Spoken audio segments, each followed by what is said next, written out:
నేను Srinivasa Rao irrigation department DE Thallada sub division irrigation department అండి.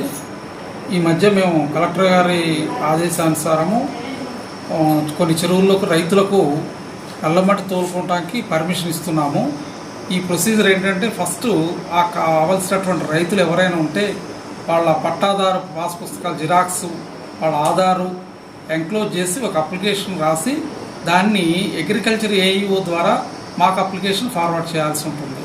చేసిన తర్వాత మేము ఆ అగ్రికల్చర్ ఫార్వర్డ్ చేశాక మా ఏఈ గారు ఆ అప్లికేషన్ తోటి చెరువు విజిట్ చేస్తారు. చెరువు విజిట్ చేసి వాళ్ళకి కావాల్సినటువంటి సాయిల్ అవైలబిలిటీ ఉన్నదా లేదా చెరువులో అని చెప్పి చేసిన తర్వాత మాకు ఆ ఏఈ గారు మాకు రిపోర్ట్ ఇస్తారు. ఎస్, వాళ్ళు అడిగిన ఎంతైతే అడిగారో ఆ సాయిల్ అవైలబిలిటీ ఉందని చెప్పి మాకు ఏఈ గారు మాకు మా ఆఫీస్కి సబ్ డివిజన్కి రిపోర్ట్ ఇస్తారు. ఇచ్చిన తర్వాత మేము దాన్ని ఈఈ గారికి సబ్మిట్ చేస్తాము. ఈ గారు మాకు అప్రూవల్ ఇచ్చేది ఈ గారికి సబ్మిట్ చేస్తాం. ఈ గారు ఇచ్చిన తర్వాత 1-2 రోజుల్లో మాకు పర్మిషన్ ఇచ్చేస్తున్నారు.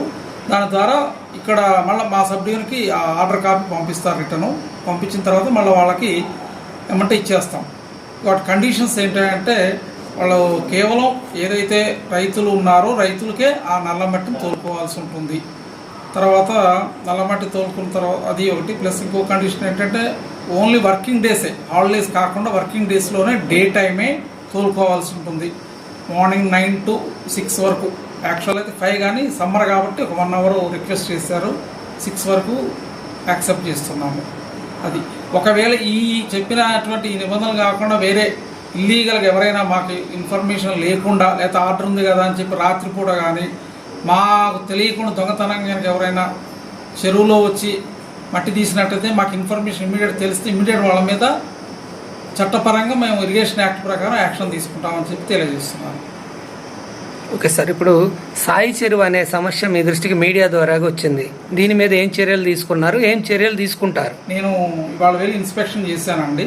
చేసిన తర్వాత కొన్ని సాయిల్స్ ఉన్నాయి. ఒక 3 feet నేను కొలిపించి చూశాను. 3 feet దాకా పోయినాయి. యాక్చువల్గా 2.5 feet వరకు యాక్సెప్ట్ చేస్తాము. ఒక 1/2 feet పోయింది. బట్ ఏంటంటే మాకు ఈ మధ్య పార్లమెంటు ప్లస్ ఎమ్మెల్సీ ఎలక్షన్స్ పట్టడం వల్ల మేము బిజీగా ఉండటం వల్ల అటు రాలేకపోయాము. ఈవెంతో మా లస్కర్లో పెట్టాము. లస్కర్లో ఎంక్వైరీ చేసేసి ఎక్కడ ఫ్రాడ్ జరిగిందని తెలుసుకొని వాళ్ళ మీద యాక్షన్ తీసుకుంటాం. వెహికల్ నెంబర్స్ కూడా ఏమైనా దొరికితే కనుక వాళ్ళకు కూడా కేసు పుటప్ చేస్తామని చెప్పి మేము తెలియజేస్తున్నాము.